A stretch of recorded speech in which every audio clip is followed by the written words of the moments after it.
The last part of the chapter deals with chance and probability. Now, what is probability? Probability is basically whether an event will occur or not, and if it occurs, what is the chance of its occurrence or non-occurrence.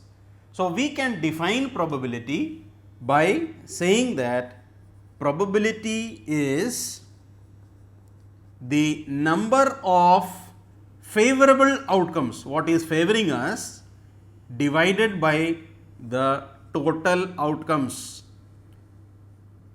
So, probability is the number of favorable outcomes divided by the total outcomes. Now, when we talk about probability, one thing that we have to understand is that probability of an impossible event is always 0. When we are absolutely sure that the event will not occur at all, then that probability will be 0. For example, probability that the sun rises from the west is 0 because it is an impossible event. Probability of a sure event is taken as 1. If we are absolutely sure that that event is going to occur, then we can say that it is 1. So, let us say if today is Monday, tomorrow definitely will be Tuesday, that is a sure event.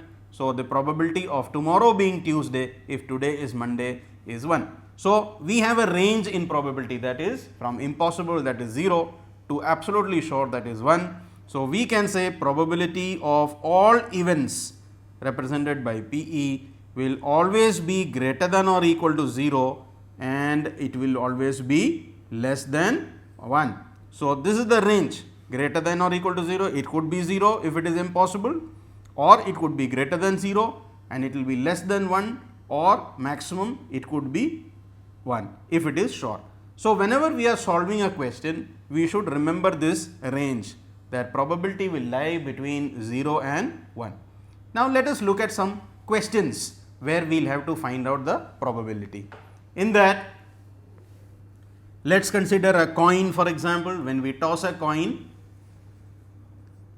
the outcomes are 2, one we get a head or we get a tail. So, if the question is what is the probability of getting a heads, the answer will be 1 upon 2, because we are favoring heads, that is the favorable event is 1, the total outcomes however is 2, so we get 1 by 2. Similarly, the probability of getting a tail will also be 1 by 2. So, we have two outcomes and both of the outcomes are equal. So, these type of events are called equally likely events. Whenever the chance of occurrence of both the events are exactly same, we say they are equally likely events, and that is why whenever we have to decide that which team is going to bat first, tossing of a coin is considered a fair way, because both heads and tails have equal chance of occurrence. One cannot have more domination over the other.